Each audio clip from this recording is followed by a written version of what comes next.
I arrived in New Hampshire concerned about a second Trump presidency. Haley's jabs at Trump, though not effective, may set the stage for Biden's campaign. Trump is using his pending criminal cases to portray himself as a victim. But as we approach the general election, his victim narrative may become a burden. Some of Trump's support appears less intense, with concerns about his legal troubles. Haley is unintentionally reminding voters of Trump's chaotic presidency. Trump has become an abstraction in voters' minds, and his plans are seen as terrifying. Haley highlights Trump's confused-sounding rants, drawing out his unvarnished version. Haley can't defeat Trump because she needs the support of his devoted base. Haley's attacks on Trump are wobbly and trivial, lacking the desire to vanquish him. Haley's survival in the race is due to her adaptability and attempts to please the Republican base. In the Republican race, Haley is the last real challenger standing. Some Republicans, like Ramaswamy and Scott, have endorsed Trump in a sycophantic manner. Haley seems to be competing with Trump rather than aiming to win. Nikki Haley suffered a double-digit loss to Trump in the New Hampshire primary. She vows to soldier on, but the race appears to be over. In the end, Haley can't beat Trump, but she can sting him. Haley should be careful with her blanket denigration of people over a certain age. Her parents are still alive and fit that demographic she so disparages. The seniors I know are a reliable voting bloc. They don't vote for people who insult them. If Haley stays in the race until either candidate wins the required number of delegates, she will be doing the country a greater service than when she was governor. Nikki Haley is right, though, on Kamala Harris.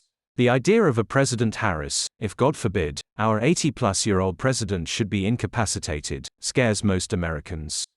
Harris is clearly not ready for prime time. She has failed to show she can communicate effectively. The Economist has, in the lead editorial of its January 6 issue, calls for Harris to forswear another term as vice president. Biden needs someone who is tough and looks tough to counter Trump. Possibly someone like the governor of Illinois. Does anyone expect a viable challenge to Donald Trump to come out of the Republican Party? That ignores what the party is today. Josh Marshall at Talking Points Memo nailed it the other day. Remember that Will Sailtan quote I've been repeating off and on every year since 2016, the GOP is a failed state and Donald Trump is its warlord. That's still where we are. A warlord is either unable or uninterested in creating a proper state. They dominate part of it and overawe the rest through menace and violence. That remains Donald Trump's relationship with the GOP. Haley can't beat Trump at his own game, and it's the only game left in the GOP. Odds are, within 4 to 6 weeks she'll be groveling at his feet and telling the world she supports him all the way. Just ask all the other Trump wannabes how it works. Nikki Haley will stay true to form. She'll look at which way the wind is blowing, and will float along with it. After South Carolina, if not sooner, she will drop out of the race and endorse Trump. She will not talk about democracy or acknowledge that Trump is a threat to the future of our country. She will mildly criticize him, but then go on to say that Biden is ruining this country and needs to be defeated. Next thing you know, she'll be standing alongside Trump, next to Ramaswamy and DeSantis. That's who she is. I thought she did great and I think she's going to win the primaries. If for some reason she doesn't win, she could run as an independent in the general election. I thought it was amazing how well she did, considering Trump is actually an incumbent of sorts. The longer Haley remains in the race, the greater the chances during that window Trump will be found guilty of one or more of 91 counts or something else will develop and she just might squeak past him.